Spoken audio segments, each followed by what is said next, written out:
အဲ့တော့ခုနကလေကျွန်တော်တို့ဒီ marketing နဲ့ပတ်သက်တဲ့ဒီအသုံးနှုန်းကအစပေါ့ကျွန်တော်တို့စီမှာတချို့ကတော်တော်လေးသဘောပေါက်သေးဘူးတလားဟုတ်ကဲ့ပါဆရာတခါနောက်တစ်ခုကပါလဲဆိုတော့အားကစားနဲ့ပတ်သက်တာဒီအားကစားနဲ့ပတ်သက်တဲ့ဒီအားကစားဝန်ကြီးဌာနတာဝန်ရှိတဲ့လူတယောက်ကလည်းကျွန်တော်ပြောဦးတယ်ခဲဒီ marketing တော့ဆိုသူတို့နားမလည်ဘူးတကယ်ကဒီအားကစားပွဲကြီးတစ်ပွဲလုံးကိုတကယ်ဆောင်ရွက်တဲ့ဒီ marketing နဲ့ပတ်သက်တဲ့ဖွဲ့စည်းတွေကလာတွေ့ရသူတွေ့ရခါကျတော့မှ तू ကအဲ့ဒီကြတော့မှဒီပွဲကြီးမှာ marketing ဘယ်လိုလုပ်မလဲလို့ပေါ့နော်ဆိုတော့တော်တော်အရေးကြီးတဲ့ကိစ္စပေါ့နော်ဒီကျွန်တော်တို့တိုင်းပြည်မှာဒီအားကစားပွဲကြီးတစ်ခုကျင်းပတဲ့ခါမှာကျန်တဲ့စီးပွားရေးလုပ်ငန်းတွေနဲ့ဆက်သွယ်ပြီးတော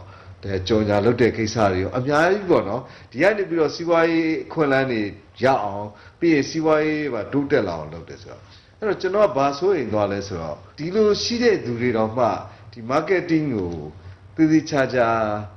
နားမလည်ကြသေးရင်ကျန်တဲ့တော်တော်များများတော်တော်လေးတော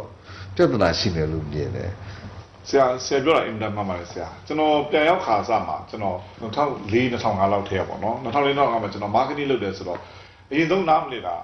ာကျွန်တော်ပတ်ဝန်းကျင်ပဲအဲ့ marketing ဆိုတာပါလေလူတွေကတော့ market ရဲ့အတင်းကိုပြောတဲ့ကောင်တွေက marketing လားပေါ့နော်ဆိုတော့အဲ့မှာမှကျွန်တော်တို့တကယ်လေ့လာတဲ့ခါမှာဆရာ 4P တို့ 7P တို့ကျွန်တော်တို့ 4C ဆိုတော့ 4A ခေါ်တာပေါ့နော်ကျွန်တော်တို့ awareness တို့ available တို့နော် adore တို့ adopt တို့ဆိုတော့လေ့လာတဲ့ခါမှာဒါကြီးကအင်မတန်နည်းနည်းထဲထဲဝင်ဖြစ်တဲ့ဆိုတဲ့အကြောင်းကျွန်တော်လေ့လာတွေ့ရှိရတယ်တွေ့ရှိတဲ့ခါမှာကျွန်တော်နဲ့နှီးစပ်တဲ့လုပ်ငန်းရှင်တွေငွေငယ်ချင်းတွေတွေ့နေကျွန်တော်အခုတည်းကခင်ဗျားတို့ marketing department ထား marketing department ထားပြီးတော့လိုအပ်တဲ့ strategy ကိုစဆွဲဆိုတော့လူတွေကကုမ္ပဏီကိုကွာငါလူထင်ကြည့်အောင်ထားတာလားအလုပ်လုပ်တာငါပ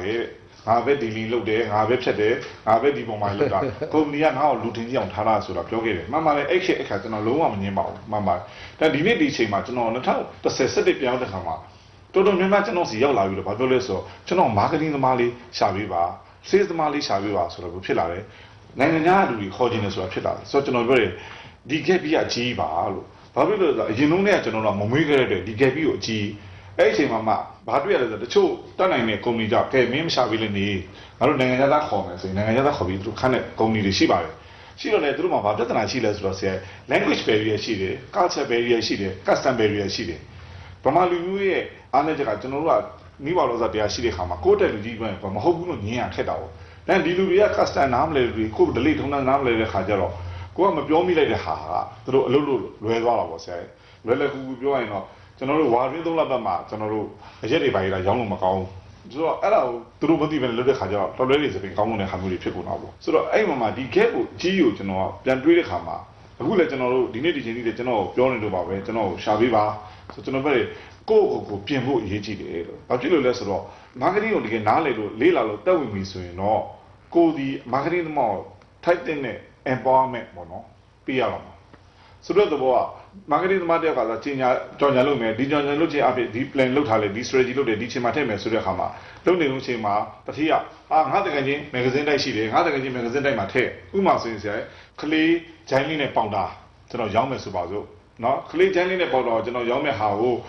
ကျွန်တော်တတိယမင်းအဲ့မှာမထည့်နဲ့ငါတကယ်ချင်းကဘေးဒင်းစာအုပ်ထပ်ထားတယ်အဲ့ပုံမှာကြော်ညာထည့်ပေးပါဆိုရင်ဒီဘေးဒင်းဆရာခလေးနှုံးနဲ့သက်ဆိုင်လို့ဆရာဆို marketing မှာဒီကဲနဲ့ဒီ strategy ကြီးကျွန်တော်တို့ချပေးရတယ်ဆိုတော့ဒီလိုအပ်တဲ့ empowerment ကိုလည်းပေးရတဲ့တတိရှိရအောင်ဆရာနောက်တစ်ချက်ကလည်းကျွန်တော်နိုင်ငံခြားမှာတစ်ခုတောက်တော့ကျွန်တော်သိတာလည်းတစ်ခုရှိတယ်ဒီ SIA ဆရာကြည့်ပါလေ Singapore International Airlines ဆိုရင်အင်မတန်ကြီးကျယ်ကမ္ဘာမှာအင်မတန်နာမည်နဲ့ကြီးတဲ့ airline မှာသူဒီတစ်ခေတ်တစ်ခါကသူဒီ service ကြပါဘူးလေ service ကြပါဘူးတဲ့ခါမှာအဲ့ service ကြပါလဲဆိုတော့ဘာလို့ကြမှမသိတယ် service ကြပါတဲ့ခါမှာသူကကြောက်ပြီးတော့သူကတကယ်ပညာရှင်တွေခေါ်ပြီးတော့လေ့လာခိုင်းဆက်ဆက်ခိုင်းတဲ့ခါမှာဘာဖြစ်ထွက်လဲဆိုတော့ဆရာသူက service ကြတာမဟုတ်ဘူးသူများကသူ့ရဲ့ service တိုးပါလားဆိုတော့ကျွန်တော်တို့ကဒါကိုတွေးရအောင်ပါဒီအိမ်မှာကျွန်တော်တို့ဒီကိုတွေးမှလေကျွန်တော်တို့လာမဲ့ဟောချင်းပေါင်တက်နေမှာကျွန်တော်တို့ဗီယက်နမ်မှာဒီနေ့ဒီချိန်မှာဗီယက်နမ်မှာကျွန်တော်အရန်အားရစရာအများကြီးပါအရန်ကြိုးစားရတယ်အရန်အောင်မြင်အောင်လုပ်ကြတယ်သူတို့အင်္ဂလိပ်စကားမပြောတတ်ဘူးတဲ့ပြောတတ်အောင်ကျင့်တယ်ဆိုတော့ဒါလေးကကျွန်တော်တို့နမူနာယူစရာတွေပါကျွန်တော်တို့ကလေခုနပြောသလိုပေါ့တော်တော်လေးပညာပေးရမယ်အပိုင်းတွေကပို့ပြီးတော့ကျွန်တော်ထင်တယ်လိုအပ်တယ်လို့ထင်တယ်အခုကတော့အခုပြီးခဲ့တဲ့နှစ်20လောက်အတွင်းမှာတော့ခုနကျွန်တော်တို့စီးပွားရေးတိုက်သူကလည်းပဲ ကျောင်းတွေဖွင့်တင်တန်းတွေဖွင့်ပေါ့နော်ခုနကကျွန်တော်တို့ MBA ပေါ့နော် MBA ဆိုလဲကျွန်တော်တို့ဒီ1990နောက်ပိုင်းလောက်တည်းအစဖွင့်တာပြီးတော့အခုဆို MBA DMA စတာတွေပေါ့နောက်တစ်ခါညနေပိုင်းတင်တန်းတွေပါဖွင့်ပေးပါပြီဆိုတော့တော်လေးတော့ခြေပြန့်နေနောက်လူငယ်တွေနောက်တစ်ခါနိုင်ငံတကာလာပြီးတော့ဒီမှာဖွင့်ကြတဲ့ကျောင်းတွေပါတွေကလည်းပဲရှိလာပြီဆိုတော့အရင်ကတည်းဆိုင်တော့အများကြီးတော့ဟိုပြောင်းလဲတိုးတက်သွားပြီပေါ့လေ မှန်ပါပဲဆရာ တို့လည်းပဲဒီ marketing ဆိုတဲ့ဥစ္စာကခုနကတော့ကွန်ပျူတာပြောတဲ့ထဲမှာလည်းပါတယ်ဟုတ်လားကျွန်တော်တို့ language barrier ရှိတယ်ပြောင်းလဲသွားတာတွေရှိတယ်ဆိုလည်းသိဘူးတယ်ပေါ့နော်ခုနကတော့ဒါကျွန်တော်တို့ကြောင်းတက်လောက်တဲ့အချိန်တုန်းကတော့ marketing နဲ့ပတ်သက်လာရင် Philip Kotler တို့ကဂူရူပြီပေါ့နော် ဂူရူပါပဲဒီတိုင်းကတော့ Philip Kotler လို့ဟာ သူတို့ကတော့ကျွန်တော်တို့ဟိုသင်ခဲ့ရဖတ်ခဲ့ရတာတော့သူစာအုပ်တွေပဲသင်ခဲ့ရဖတ်ခဲ့ရတော့ဗောလေဆိုတော့အခုဒီ Ron Coffin တို့ဘာလို့ကြတော့ဒီနောက်ပိုင်းမှာပို့ပြီးတော့သူတို့ကဒီ service နဲ့ပတ်သက်ပြီးတော့ပို့ပြီးတော့ပြောင်းမြောက်လာတဲ့အတွက်ကြောင့်လို့ဖြစ်ပါလိမ့်မယ်အဲ့တော့ဟိုတို့ကလည်းဒီကျွန်တော် Philip Kotler တို့ပြောတာတော့မဖူးတာပေါ့သူတို့ကလည်းဒီပုံသေးမရှိဘူးပေါ့ ဟုတ်ကဲ့ပါ ဘာဖြစ်လို့လဲဆိုတော့ခုနပြောလို့ကျွန်တော်တို့ဒီ natural science လို့ပေါ့ဟိုမှာ hydrogen နဲ့စားတာ oxygen နဲ့ပေါင်းလို့ရှိရင်ဒါဒီကြောင့်ရေဖြစ်တယ်လို့ပြောလို့ရပါမယ်ဒီကျွန်တော်တို့ management တို့ marketing တို့မှာတော့အဲ့လိုပြောလို့မရဘူးဆိုတော့ မှန်ပါပဲ အခြေအနေအရအများကြီးသူကလည်းပြောင်းလဲနေတော့ခုနကိုမျိုးစောမိတ်ဆွေလိုပဲပေါ့ဟုတ်လားလွန်ခဲ့တဲ့10နှစ်15နှစ်လောက်ကတော့သူတယောက်တည်းနဲ့သူလုပ်ပြီးတော့အကုန်လုံးသူကျဲလို့ရပါမယ်ဒီအခြေအနေမျိုးမှာတော့သူဘယ်လိုမှလုပ်လို့မရတာတွေဖြစ်သွားပါတယ်ဆိုတော့ကျွန်တော်အနေနဲ့ကတော့လေအခုထပ်ပြီးတော့အခုလိုမျိုးဟုတ်လားတွေ့ကြုံနေဟုတ်လားနိုင်ငံသားတွေ့ကြုံရောပြည်တွင်းတွေ့ကြုံရောရှိတဲ့ဒီ marketing နဲ့ပတ်သက်တဲ့အတွေ့အကြုံရှိတဲ့လူတွေလည်းတော်တော်များလာပါပြီ။ဟုတ်ကဲ့ဒီလိုလူမျိုးတွေကပဲခုနလိုတူတကွပူးပေါင်းပြီးတော့ကျွန်တော်တို့ဒီမြန်မာနိုင်ငံမှာကျန်တဲ့စီးပွားရေးလုပ်ငန်းရှင်တွေရောစီးပွားရေးလုပ်ငန်းလုပ်ကန့်ခြင်းတဲ့လူငယ်တွေကိုရောဒီလိုအသိပညာတွေကိုဒီတက်ပို့ပြီးတော့ပေါ့နော်ကျွန်တော်တို့ပေးဖို့လိုလိမ့်မယ်လို့လည်းထင်ပါတယ်ပေးနိုင်မယ်ဆိုရင်လည်းကျွန်တော်တို့ကတော်တော်လေးအကျိုးရှိမယ်လို့မြင်ပါတယ်နောက်ပြီးတော့ဗောလေအခုတယ်လို့ကုမင်းစော်တို့လုပ်နေတဲ့အခု PMA နဲ့ပတ်သက်ပြီးတော့လည်းပဲနောက်ထပ်ပေါ့နော်ဒီလိုဟောပြောပွဲတွေပြင်နောက်ထပ်ဘယ်လိုစိတ်ကူးစိတ်သန်းတွေလည်းရှိပါလဲအဲ့ဒါလေးနဲ့ပဲဟိုဆွေးနွေးပေးပါအောင် ဟုတ်ကဲ့ပါခင်ဗျာကျွန်တော်တို့ PMA ရတော့ဆိုဟိုကျွန်တော်တို့သင်ငယ်ချင်းတွေတရားမှာပေါင်းလိုက်တဲ့ခါမှာတက်တဲ့စံတိုင်းကျွန်တော်တို့ area တော်တော်များများ marketing area တော်တော်များများကျွန်တော်တို့ဟိုခြုံပြီးသွားတယ်ပေါ့နော်ခြုံပြီးသွားတယ်ကျို့တယ်ကျွန်တော်ပြန်လာဖို့ခေါ်တော့ပြန်ရောက်လာကြပါတယ် PMA ရတော့ကျွန်တော်တို့ခန္ဓာအားဖြင့်ပြောရင်တော့ကျွန်တော်တို့စီတော်တော်များများအောင်တာဝန်ပြီးတဲ့သဘောလေးရှိပါတော့ပေါ့နော်ဒါကျွန်တော်တို့ကအခုလက်ရှိတော့ကျွန်တော် charity ပါကျွန်တော်ကူညီတဲ့သဘောပါကျွန်တော်တို့စပြီးတော့ member လုပ်တော့လည်းလုပ်တက်ကတော့အနည်းဆုံး15နှစ်ဇက်တိုက်ရှိတဲ့လူပဲဖြစ်ရမယ်ဆိုလို့တဲ့ခါမှာ counseling ပါဆရာ counseling ဆိုတာတော့ကျွန်တော်တို့ဒီအားနဲ့ပတ်သက်လို့ consult လုပ်ပေးတာပေါ့နော်နောက်ပြီးတော့ဟိုအတိုင်းအငံတော့အကြံဉာဏ်ပေးတဲ့ဟာမျိုးလုပ်ပေးပါတယ်နောက်တစ်ခုကတော့ချုပ် company မှာလိုအပ်တဲ့ coaching ကိုဟာမျိုးတွေကျွန်တော်တို့တောက်ဖို့စဉ်းစားနေပါတယ်နောက်ဟိုတစ်ခုကကျတော့ communication ဆရာ communication ဆိုတာဆရာကျွန်တော်တို့ media မှာဘယ်လိုကြော်ညာထည့်ရမလဲဘယ်လို sport မှာဘယ်လိုထည့်မလဲဘယ် channel ကြိုက်ရင်ဘယ်သူကစိတ်ဝင်စားတယ်ဘယ်လို audience နဲ့ဆိုတာမျိုးဒီ communication ဟာမျိုးနောက်ပြီးတော့ကျွန်တော်တို့နောက်တစ်ခုကျတော့ကျွန်တော် costing ခင်ဗျာ costing ကိုကျွန်တော်တို့အခုဘာဖြစ်နေလဲဆိုတော့မျက်ခုံပြဖို့အတွက်ပဲဆိုလို့လူတွေကစဉ်းစားရတတ်တာဟုတ်ပါကိုယ့်တက်ကိုလည်းကိုတက်ဖို့လိုတယ်ဒါမှကိုယ့်လုပ်ငန်းပဲရောက်နေတယ်ကိုယ့်လုပ်ငန်းဘယ်ဟာအားတာလဲဘယ်ဟာအားနေတယ်ဆိုတဲ့ဟာကိုသိမှာနောက်တစ်ခုကတော့ကျွန်တော်တို့နိုင်ငံတကာရင်းနှီးမြှုပ်နှံမှုတွေစပြီးစကားပြောနေကျွန်တော်ဘယ်သူနဲ့စကားပြောရမလဲဘယ်သူနဲ့ဆွေးနွေးရမလဲဘယ်သူနဲ့တိုင်ပင်ရမလဲဘာ project တွေလုပ်ရမလဲဒါမျိုးကြတော့လေကျွန်တော်တို့ concept လုပ်ပေးပါတယ်ပြီးတော့မှကဲလူအင်အားဆိုတာမျိုးဆိုရင်ကဲအဲ့လိုဆိုတော့ဘယ် marketing ဘယ်နေရာဘယ်လိုရှိနေလဲဘာမှပြည့် culture ခုနဟာမအောင်ဒါထင်းတဲ့ဟာလေးတွေကျွန်တော်တို့လုပ်ထားတဲ့အစီအစဉ်လေးရှိပါတယ်ဆရာဟုတ်ကဲ့အဲ့တော့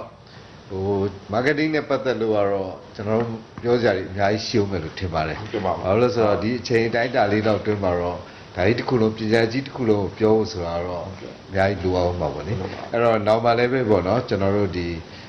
Sunday Talk အစီအစဉ်မှာပဲ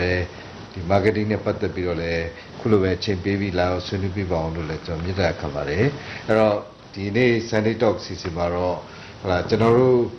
တိုင်းပြည်အတွက်ကောကျွန်တော်တို့တိုင်းပြည်ရဲ့လူငယ်တွေအတွက်ကောပေါ့နော်ဒီ marketing နဲ့ပတ်သက်လို့ဘယ်လောက်ရေးကြည့်တယ်ဆိုတာလေးနဲ့ပဲကိုမင်းစောပြောပြီးတော့ညီကုန်းချုပ်ပေးပါခင်ဗျဟုတ်ကဲ့ပါဆရာဟို marketing ကတော့ဆရာဟိုဆရာပြောသလိုပဲအင်မတန်ကျေပြတ်ပါတယ်ဘာဖြစ်လို့လဲဆိုတော့ marketing ကကျွန်တော်လူတွေအကြောင်းလေ့လာတာဆရာလူတွေအကြောင်းလေ့လာတယ်လူတွေသဘာဝကိုလေ့လာရတဲ့ဒီ trend ပြောင်းပြီး marketing ကကျေလာတာပဲပြောင်းလဲပြောင်းလာအခုနောက်ဆုံးဆိုကျွန်တော် relationship marketing ပေါ့ဆရာ social media ပဲကျွန်တော်ရောက်လာဆိုတော့ ဒါနဲ့အဲ့လိုသွားတဲ့ train အားလုံးထဲမှာကျွန်တော်အမြင်ပြောရင်အဓိကတော့ချက်ကိုကျွန်တော်ဗာပြန်တွေ့ရတယ်လဲဆိုတော့ဒီ service ကတော်တော်လေးကိုအရေးပါတဲ့အခန်းကဏ္ဍမှာရှိတယ်ဆိုတော့လေကျွန်တော်တွေ့ရတယ် service ကအခြေခံ fundamental ပေါ့နော်ကျွန်တော်အဲ့လိုလေးတွေ့ရတယ် service ကတော့လူတိုင်းနဲ့ရင်းနှီးပါတယ်လူတိုင်းနဲ့ထိထိနေပါတယ်အဲ့ဒါလေးကိုစနစ်တကျလုပ်ထားတယ် service နဲ့ပတ်သက်တဲ့ကိစ္စရများလို့ဆိုရင်လည်းခါလို့ကအားရဆိုရင်လည်းနားထောင်ကြည့်ပါဆွေးနွေးကြည့်ပါဖတ်ကြည့်ပါဒါဆိုရင်ကိုယ်ဒီသူများတဲ့တာအောင်ဘာလုပ်ပေးနိုင်လဲဆိုတဲ့ဟာလေးပေါ်လာတော့ပါအဲ့အကျိုးမြတ်ကလေးသိလာတဲ့ခါမှာရှေ့ဆက်ပြီးတော့ဖို့ရည်ကြည့်ပါလေဟာ marketing ကတော့ဆရာပြောသလိုပဲအင်မတန်ကျေတဲ့ကိစ္စဖြစ်တဲ့ဟိုထပ်ပြီးတော့ကျွန်တော်ဆွေးနွေးကြလို့ပါတယ်ကျွန်တော်အမြင်ပြောရင်လည်းဟို human resource မှာတော့ကျွန်တော်ဆိုရင် marketing က decision တော်များများချပြီးလိုက်ကျွန်တော်တွေ့ရပါတယ်ကျွန်တော် single လေးစိပဲတော်ဆရာ user လေးစိပဲတော်ဒါစဝင်နေ marketing ပဲဆရာဒါလေးကိုကျွန်တော်တို့တိုင်းပြည်မှာသာလုပ်နိုင်မယ်ဆိုရင်တော့ပို့ပြီးအောင်မြင်ထုံးကားပြီးတော့ကျွန်တော်တို့သူများကိုမလမ်းမကလောက်မှာဖြစ်ဖြစ်မိတဲ့နေရာလောက်မှာဖြစ်နေနိုင်လိမ့်မယ်လို့ကျွန်တော်ယူဆပါတယ်ဆရာโอเคဒါကျွန်တော် Sunday Talk စီစဉ်ပါပေါ့လေခုလိုချိန်ပေးပြီးလာရောက်ဆွေးနွေးပေးတဲ့ကွန်မြူစောကိုကျွန်တော်တို့ MRT4 အနေနဲ့အထူးပဲကျေးဇူးတင်ပါတယ်ကျွန်တော်အနေနဲ့ကလည်းအခုလိုဆရာမျိုးနဲ့အတူဒီဝိုင်းတော်သားအားလုံးပေါ့နော်ဟိုကျွန်တော်တို့ marketing ဟိုလေးလာတယ်စိတ်ဝင်စားတယ်ဆိုတာကြားသိရတဲ့ဝမ်းသာပါတယ်ပထမတစ်ခုနောက်တစ်ခုကလည်းဒါနဲ့ပတ်သက်လို့ကျွန်တော်တို့ဒီ MRT4 ရဲ့ Sunday Talk အတစ်ဆင့်เนาะပြည်သူလူထုတွေဟာနားလည်သွားမယ်ပို့ကြိုးစားလာမယ်ဆိုရင်တော့ကျွန်တော်တို့တိုင်းပြည်တဲ့ကျွန်တော်တစောင်းတနေရာလေးကိုကျွန်တော်ဖြည့်ဆည်းပေးနိုင်တယ်ဆိုရဲပြည်လေးဖြစ်တဲ့ဆရာတို့ကိုလည်းကျေးဇူးတင်နေကြောင်းကျွန်တော်ပြောကြလိုပါတယ်